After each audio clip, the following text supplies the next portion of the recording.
So, you want to own a container ship, the kind that makes the Titanic look like a bath toy. 400 meters long, the height of a 20-story building laid on its side, carrying 20,000 steel boxes across oceans. 90% of everything you've ever bought arrived on one of these. The global container fleet moves over 11 billion tons of cargo a year, and you want to own the machine that makes that possible. But here's what nobody tells you. Most container ship owners never touch a single box of cargo. They don't run shipping routes. They don't talk to customers. They buy steel at the bottom of a cycle, rent it to someone else at the top, and sell it before the market turns. The largest fortunes in container shipping weren't built by moving goods. They were built by timing the market. What it costs to own one, how the real money works, and why the most important industry in global trade runs on a boom-bust cycle that mints billionaires and bankrupts them in the same decade. Owning a container ship comes in 3 sizes, and they're 3 completely different bets. The entry level is a feeder, a small ship that moves boxes between regional ports. Capacity, 1,000 to 3,000 20-foot containers, which the industry calls TEU. Buy one second-hand for $30 million to $60 million, or order a new one for $80 million and wait 3 years for delivery. You need a crew of about 20. Your routes are short, port to port within a region, feeding cargo into bigger hubs. The middle tier is a mainline workhorse, 8,000 to 15,000 TEU. New build cost, $95 million to $210 million, depending on size and fuel type. These ships cross oceans. They run the major trade lanes between Asia and Europe, Asia and North America. Then there's the ultra-large container vessel, the ULCV, over 20,000 TEU. New build, $200 million to $250 million. These are the largest moving objects ever built by humans. They carry more cargo per voyage than any ship in history. They also can only dock at a handful of ports in the world with cranes tall enough to reach their deck. But the ship itself is only the beginning of what you're paying for. Fuel is the biggest variable cost, more than half your operating budget on most routes. A single transit through the Suez Canal costs over $700,000 for a large vessel. Maintenance and periodic dry docking run $8 million to $15 million a year. Insurance covers the hull, the cargo liability, and war risk, which spiked after the Red Sea attacks in 2024. And none of this stops when the ship is idle. A container ship that sits in port burns money at nearly the same rate as one that's moving. It's like owning a hotel where the lights stay on whether anyone checks in or not. So how do you actually get in? You don't need to order a new ship. The classic path, perfected by Greek shipping families over generations, is to buy second-hand during a market crash. In 2023, after freight rates collapsed, a second-hand 8,000 TEU ship could be had for $35 to $45 million, down from $80 million at the 2021 peak. But financing is brutal. Banks want 30 to 40% down in cash, with the ship itself as collateral. No bank lends against a depreciating steel box without significant skin in the game. Now, the real question. How does the owner make money? There are 3 ways a ship owner earns revenue: rent the steel, time the cycle, or scrap the corpse. The first mechanism is chartering, renting your ship to someone who actually operates shipping routes. 3 types. A time charter means the operator pays you a daily rate and handles fuel and port fees. You provide the ship, the crew, and the maintenance. A voyage charter is a one-off trip at a fixed price. And a bareboat charter is the simplest. The operator takes full control, crews the ship themselves, and you just collect rent like a landlord who never visits the property. Here's where it gets interesting. Charter rates don't move like normal prices. They swing violently. In mid-2020, when the pandemic first froze global trade, an 8,000 TEU ship rented for roughly $12,000 a day. By late 2021, the same ship commanded $100,000 to $150,000 a day. That's not a 20% increase. That's a 10-fold jump in 18 months. The reason? Pandemic demand for goods exploded, while port congestion trapped ships in queues for weeks.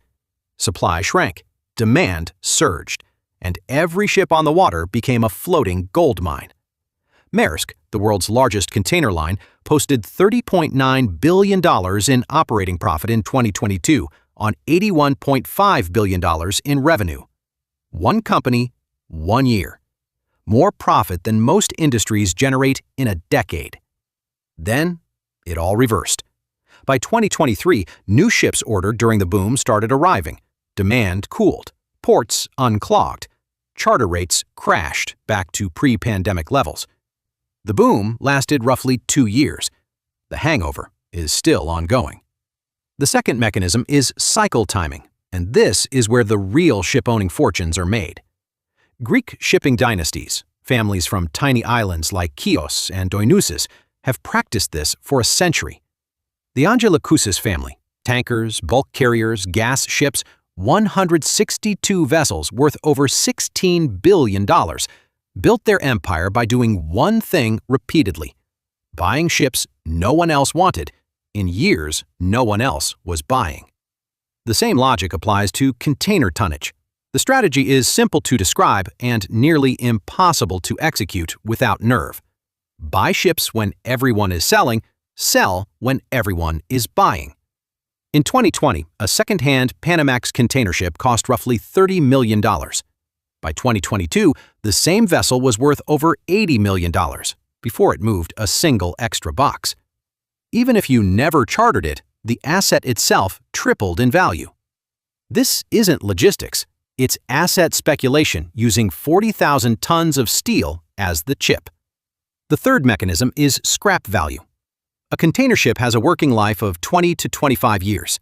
When it's done, you sell it to a breaking yard, usually in Bangladesh, Pakistan, or India, where workers take it apart piece by piece on a beach.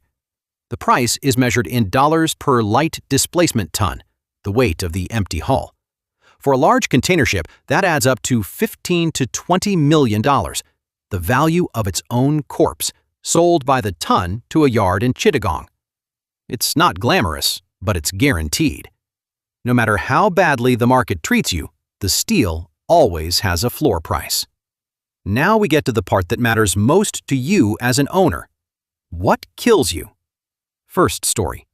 Zim Integrated Shipping, an Israeli carrier that went public in 2021 at the absolute peak of the freight boom. The stock soared. The company looked unstoppable. Then, 2023 happened. Freight rates collapsed. Zim reported a net loss of $2.69 billion for the year, including a $2 billion impairment charge on assets that were suddenly worth far less than what they'd paid.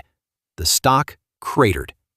1 year later, in 2024, Red Sea disruptions tightened supply again. Zim posted $2.15 billion in profit. Same company, same ships, same routes. From losing $2.7 billion to making $2.2 billion in 12 months. Owner lesson. In container shipping, you don't control your own profitability. The market does, and the market has the emotional stability of a teenager. Second story. The 2021-2023 ordering frenzy. When freight rates hit $20,000 per container on the Asia-Europe lane in early 2022, every operator in the world rushed to order new ships.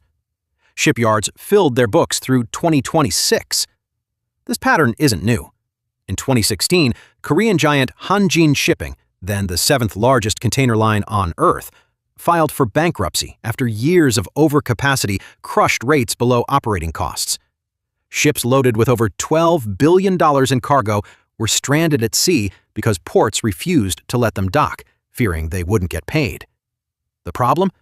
Those ships take 3 years to build. By the time they started arriving in 2024 and 2025, the market had already cooled. More ships entered a market that no longer needed them.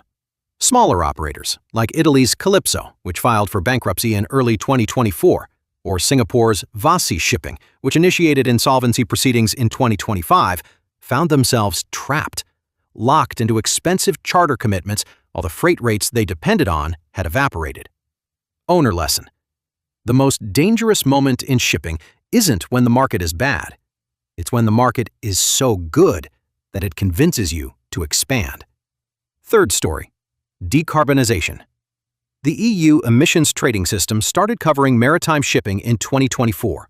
The IMO's carbon intensity indicator now grades every ship annually, and vessels with poor ratings face mandatory speed reductions or eventually forced retirement. The result? If you own a conventional fuel ship built in 2015, it might be mechanically fine for another decade, but regulators may force you to retire it early or spend tens of millions retrofitting it. Meanwhile, a new methanol-powered or LNG dual-fuel vessel costs $200 million or more. The old fleet is being legislated into obsolescence. Owner lesson. Your ship isn't just depreciating from age, it's depreciating from policy. A regulation written in Brussels can wipe $30 million off your asset's value overnight. Time to pull it all together and answer the actual question. How much money do you make if you do this right? Scenario 1. Conservative entry. You buy a second-hand 8,000 TEU ship in a down market for $40 million, cash plus bank financing. You lock in a time charter at $25,000 a day.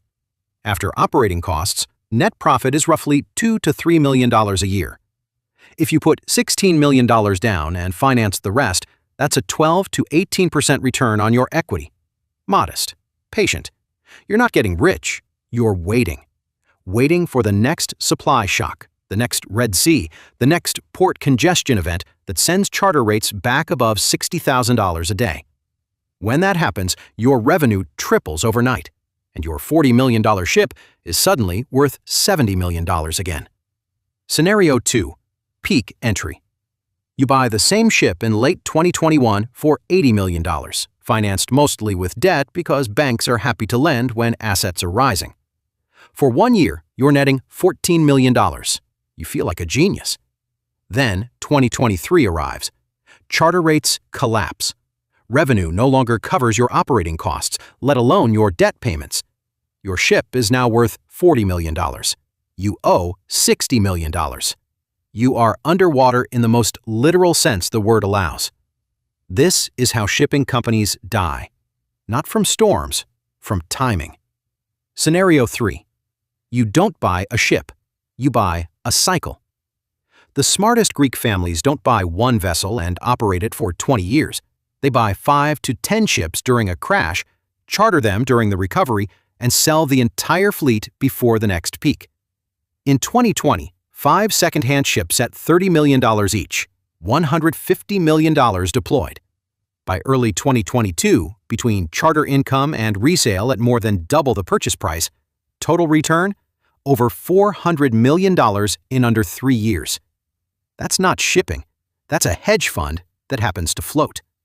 So that's the business, an industry that moves everything humans buy, operated by people who don't care what's inside the boxes. The ship is just the chip. The ocean is just the table. And the owners who last aren't the ones who know the most about logistics. They're the ones who know when to sit down and when to walk away.